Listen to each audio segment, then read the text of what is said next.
Бир жигит, жалгыз жигит ата энесинин колунда өсөт. Атасы тез өтөт. Жалгыз апасы аны, караңыз, жалгыз апасы аны күйөөгө чыкпастан ушул баласына өмүрүн арнап, иштеген жерин айлыгын топтоп, эптеп кантарагын төлөп, антип мынтип баласын өстүрөт. Баласы ар дайым апасына келип, жакшы тарбия алат бала. Апаке, Кудай бирсе окуп бүтсөм, жумуш иштесем, биринчи айлыгымдан сизге сонун көйнөк алып берем деп ниет кылат. Апасын сүйүнтөт, бирок тилек каршы 5-курс болгондо апасы көз жумуп кетип калат. Бала ыйлайт, кайгырат. Кудай Таалага назир шариатта убада кылат. Аллахым, сен күбөсүң.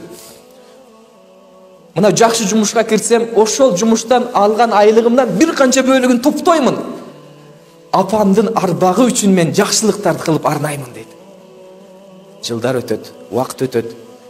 Жакшы жумушка да орношот, үйлөнөт, балалуу болот, баласынын атын Мухаммад коет.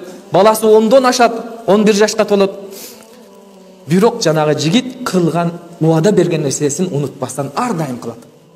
Топтолгон акчадан өзүмдүн жашаган жердеги кишилер билбесин деп жашырып ыхлас менен алыскы жердеги райондогу мечиттерге, жетим үйлөргө жардам берип жүрөт.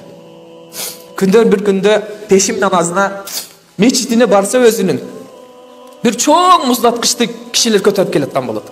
Машинени түшүрүп, аттиңай дейт.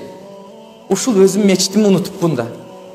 Жок дегенде өзүм мечитиме ушул муздаткычты мен алып бергенде, апама арнаганымда кандай жакшы болот эле дегенде имам жага калып, ассаламу алейкум. О Мухаммаддын атасы, Алла разы болсун сизге.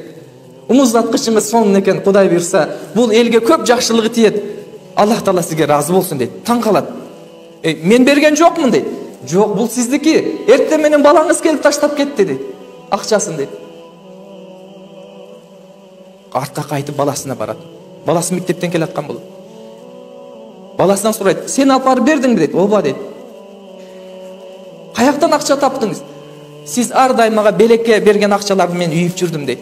Сизди ар дайым көрөт элем, бата кылат элем. Аллахым апамдын арбагына барды кылган жакшылыгымды арнадым, жеткир дейт элеңиз.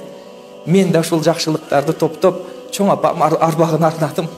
Жана сизге да тиет ата дейт.